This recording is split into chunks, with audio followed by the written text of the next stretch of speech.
जब 10वीं क्लास में पढ़ती थी, स्कूल के प्रोग्रामों में हिस्सा लेने का मुझे बड़ा शौक था। आवाज भी थी, गाने का जुनून भी था, और ये शौक सिर्फ स्कूल के फंक्शन में ही पूरे हो सकते थे, जहाँ देश की आजादी और अलग अलग सालाना फंक्शन में गीत वगैरह बच्चों से गवाए जाते हैं। मैं उन बच्चों में आगे आगे होती थी।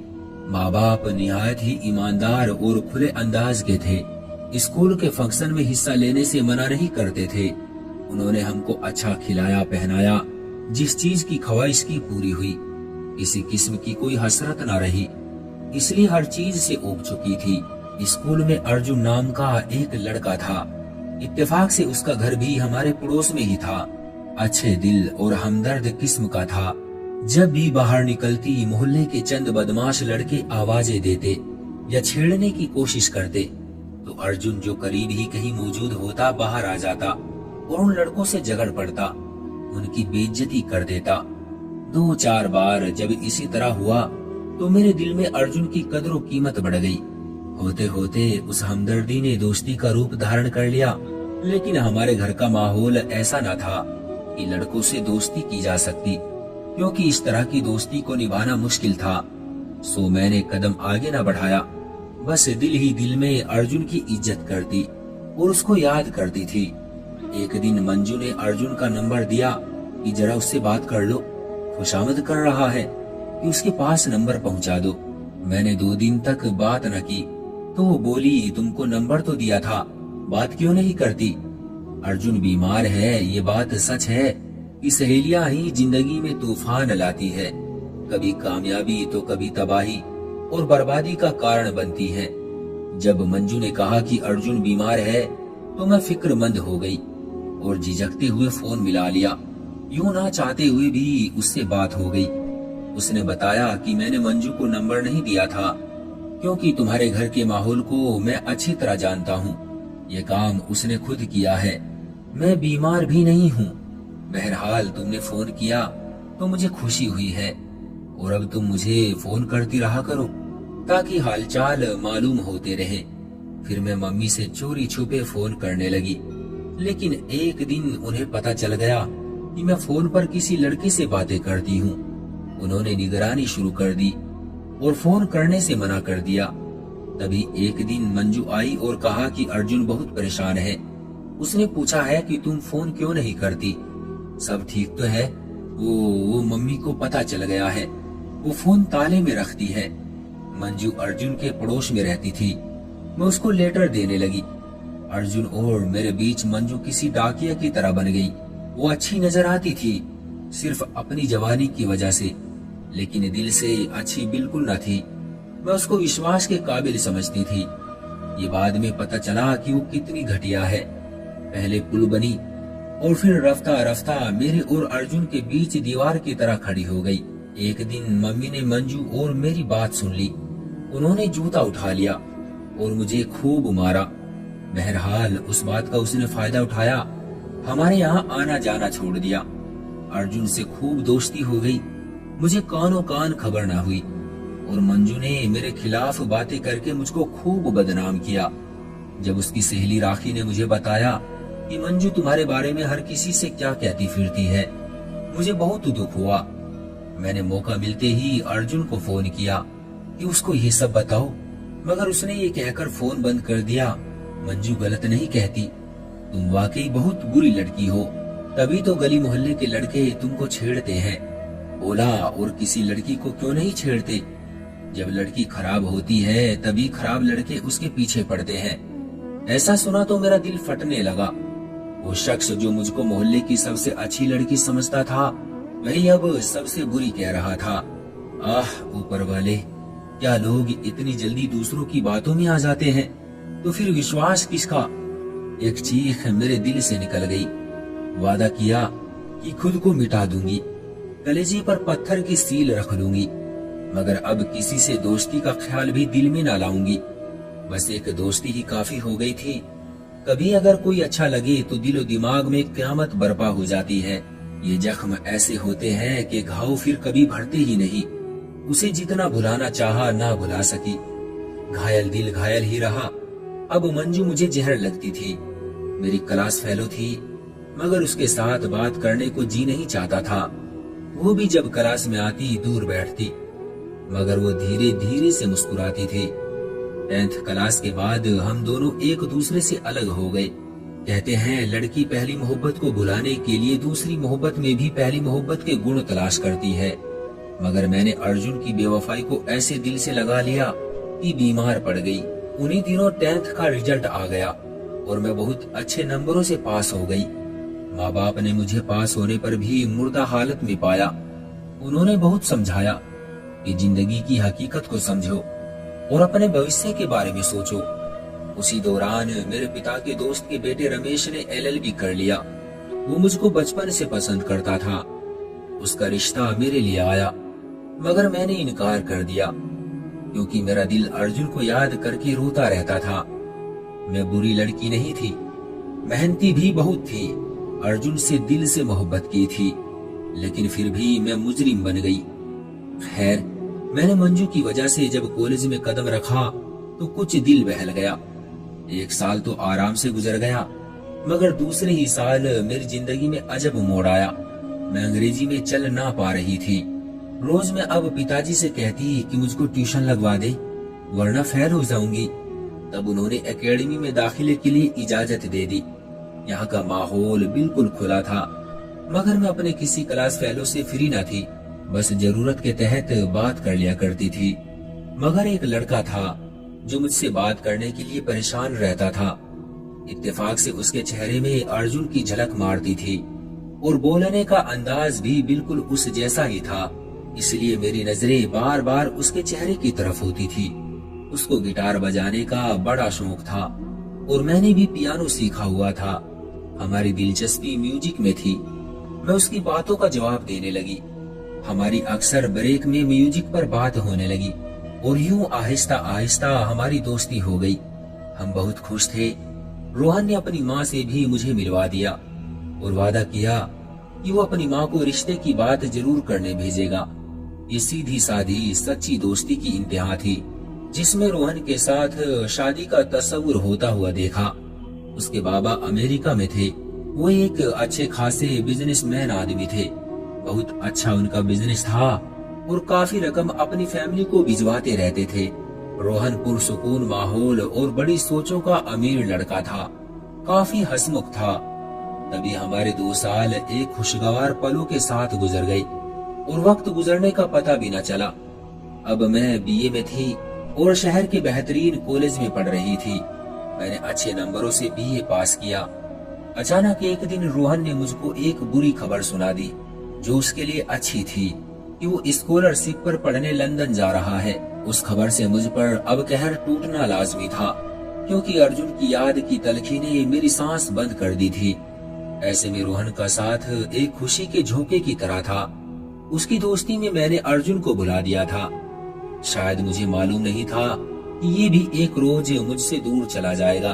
उसने मुझसे वादा किया था कि खत लिखेगा, फोन भी करेगा। मैंने मम्मी को उसके बारे में बता दिया कि वो अपनी मम्मी को रिश्ते के लिए भेजेगा, मगर वो तो चला गया और मैं मुंह देखती रह गई। शुरू में बेशक उसने मुझको नहीं बुलाया और अपने वादे पर डटा रहा। समय समय पर खत लिखता था, फोन भी करता था, लेकिन फिर उसके खत कम होने लगे, फोन भी कम होते जा रहे थे। उन दिनों में बहुत तकलीफ में थी। इस नए दुख के खौफ से सहमी रहती थी। फिर वो दिन आ ही गया जब उसने मुझे एक आखिरी खत लिखा, जिसमें रिक्वेस्ट थी कि तुम मुझे भूल जाओ। मेरी बहुत मजबूरियां हैं और मैं तुमको धोखे में नहीं रखना चाहता। मैं कई साल तक हिंदुस्तान नहीं आ सकूंगा और तुमसे शादी भी अब ना हो सकेगी। इसलिए मेरा इंतजार मत करना और मुझे माफ कर देना। मैंने तो जिंदगी भर उसका इंतजार करने की ठान ली थी। उसकी खातिर बहुत से रिश्तेदारों को नाराज किया जो मुझसे शादी करना चाहते थे। मेरे लिए खुदकुशी करने को तैयार थे। माँ बाप अलग से नाराज थे कि मैं इतने अच्छे रिश्तों से इनकार कर देती थी और ये कि जाने में कौन सी ख्वाबों की दुनिया में रहती थी। ऐसे ही मेरे अनगिनत रिश्ते आने लगे। हर रिश्ते पर अब माँ बाप सोचने पर मजबूर हो जाते थे। जाहिर है सभी माँ बाप चाहते हैं कि उनकी बेटी किसी अच्छी फैमिली में ब्याही जाए और उनके कांधों से उस कर्ज का बोझ उतर जाए। जिससे माँ बाप की रातों की नींदें हराम हो जाती है। मैं लेकिन बहुत दुखी थी। लगता था कि शायद अब मेरी खुशी के सारे रास्ते बंद हो चुके हैं। उन दिनों मैं बीए की परीक्षा दे रही थी। मैंने शाम को कंप्यूटर क्लास ज्वाइन कर ली क्योंकि मुझे उसमें दिलचस्पी थी। कॉलेज में हमारा एक ग्रुप बन गया और उस ग्रुप के एक लड़के ने मेरी उदासी की वजह पूछी, लेकिन मैंने टाल दिया। वो बाज न आया और रोजाना इसी टॉपिक पर सवाल करने लगा। उसके बात करने के अंदाज में इस कदर अपनाइयत होती थी कि एक दिन मुझे उसको अपनी सारी कहानी सुनानी पड़ी। उसने बहुत ही हमदर्दी से मेरी कहानी को सुना। अब वो मेरा बेहद ख्याल रखने लगा। जब मैं क्लास में होती उसका सारा ध्यान मुझ पर ही रहता। उसकी जिंदगी लगातार मुझसे जुड़ती जा रही थी। खुदा ने मेरी किस्मत ही ऐसी बनाई थी। जब मैं उसके व्यवहार से आकर्षित होने लगी तो उसने मुझे फोन किया कि अभी तुमको एक और फोन आएगा तो सुन लेना। मैं खुश थी कि शायद मोहन के घर वालों का फोन होगा और मेरी बेरुखी जिंदगी के दिन सुकून से गुजर जाएंगे। मगर वो मोहन के एक दोस्त का था जिसने मुझे पहले नमस्कार किया और मोहन के बारे में बताया कि वो पढ़ने के लिए आया है और पढ़कर वापस चला जाएगा। आप उसके ख्याल में अपना कीमती वक्त बर्बाद ना करें। आप कौन हैं और ऐसा क्यों कह रहे हैं?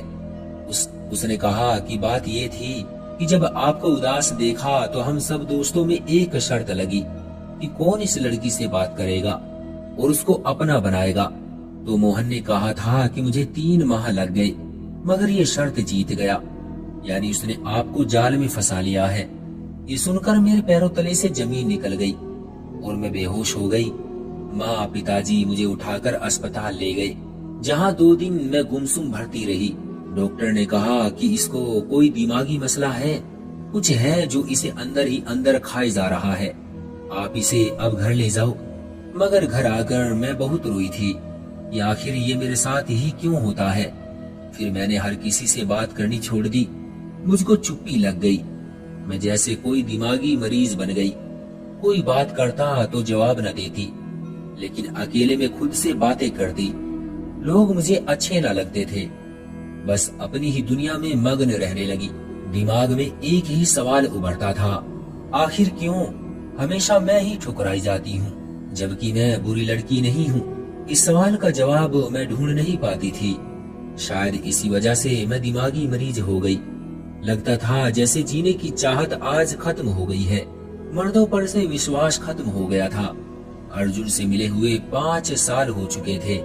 जो मेरी जिंदगी में पहली बार का पहला खनकता झोंका था, उसके प्यार की खनक को आज भी मेरा दिल महसूस करता था। मम्मी पिताजी मेरी हालत देख देख कर परेशान रहते। कभी कभी उनकी परेशानी महसूस करके मुझको बहुत दुख भी होता था। आखिर में मेरा एक रिश्ता आया। लड़का बहुत खूबसूरत अपना बिजनेस करता था और ये लोग बड़ी चाहत से आए थे। उन लोगों ने इस कदर मिन्नतें की कि माँ बाप इनकार न कर सके और मुझसे पूछे बगैर ही शादी की तैयारियां शुरू कर दी गई। एक हवासी घर में फिरने लगी। मेरी माँ ने मुझे लड़के को देखने के बारे में कहा, मगर मैंने देखने से मना कर दिया। यहाँ तक कि माँ बाप की इज्जत की खातिर मैंने शादी में भी अपने पतिवर का मुंह नहीं देखा, बस खामोशी से शादी कर ली, क्योंकि सभी मर्द अब मेरे लिए एक जैसे थे, जो लड़की को बस कुछ दिनों के लिए अपना बनाते हैं और फिर रास्ता बदल लेते हैं या फिर भुला देते हैं। शादी के बाद विदाई की घड़ी आ गई। एक जिंदा लाश को उठाकर डोली में डाल दिया गया। यूं मैं बहाकर पिया घर चली गई। शादी की पहली रात मुझ पर बहुत भारी थी। 2 अजनबी हाथों ने मेरा घूंघट उठाया तो खौफ से मैंने आंखें बंद कर ली।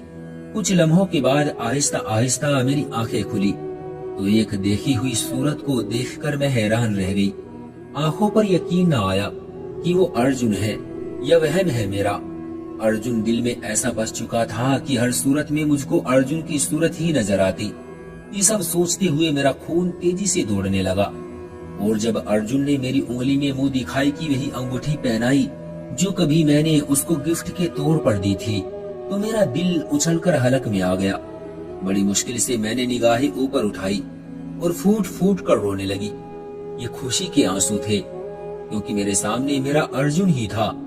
वो तो हकीकत के रूप में मेरे सामने था, जिसकी तस्वीर मैं बस ख्वाबों में ही देखा करती थी।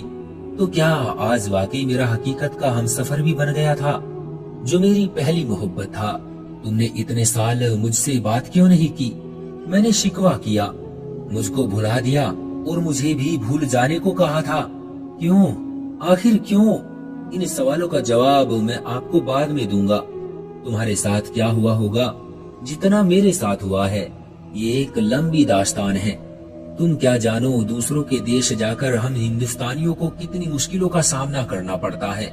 ये इतने सख्त दिन होते हैं कि महबूब तो क्या, माँ बाप, भाई बहन, दोस्त सभी को भुलाना पड़ जाता है। मेरे दोस्त तुम पर नजर रखते थे, मैं उनसे बात करता रहता था। तुम मेरे लिए बनी थी। ऊपर वाले से प्रार्थना करता था कि तुम्हारी किसी और से शादी ना हो और फिर तुम मुझे मिल जाओ। उस ईश्वर ने ये प्रार्थना स्वीकार की। मैं अपने हालातों से इस दौरान लड़ता रहा। आज परमात्मा ने कामयाबी दी है, दौलत और तुमको भी मुझे दे दिया है, जो मेरी जिंदगी की सबसे बड़ी दौलत थी। मैंने बड़ी मुश्किल से पढ़ाई पूरी की और उसके बाद वहाँ बिजनेस भी किया और नौकरी भी की। आज मैं ऊपर वाले के रहम से बड़े ओहदे पर हूँ। तुम्हारे माँ बाप का कहना था कि अब तुमको रिश्ते के बारे में नहीं बताएंगे, क्योंकि तुम हर रिश्ते से इनकार कर देती हो। और अंजू, उसका क्या बना? मैंने सवाल किया। उसने मुझको अपने हुस्न के पिंजरे में बंद करने की कोशिश तो जरूर की थी, मगर मैं दिल से राजी ना हो सका था। अब मंजू को उसके किए की सजा मिल गई है। शादी के 2 साल बाद उसको तलाक हो गई थी और अब वो घर बैठी है। आज मैं अर्जुन के साथ खुशी खुशी जिंदगी गुजार रही हूँ। 2 बच्चों की माँ भी हूँ। अर्जुन मुझसे बहुत मोहब्बत करते हैं। मेरी लड़कियों से यही गुजारिश है, कभी किसी पर एतबार न करे, वही करे जो माँ बाप कहते हैं। तो दोस्तों, ये थी हमारी आज की कहानी। उम्मीद है कि आपको पसंद आई होगी। आपका क्या कहना है इस कहानी के बारे में, कमेंट करके हमें जरूर बताएं। वीडियो को लाइक कर दीजिए और इसी तरह की कहानियां लगातार देखने के लिए चैनल को सब्सक्राइब करके घंटी को दबाकर ऑल पर सेट कर लीजिए, ताकि आने वाली वीडियो का नोटिफिकेशन आपके पास तुरंत पहुंचे। मैं मिलता हूं आपसे अगली वीडियो में, तब तक के लिए धन्यवाद।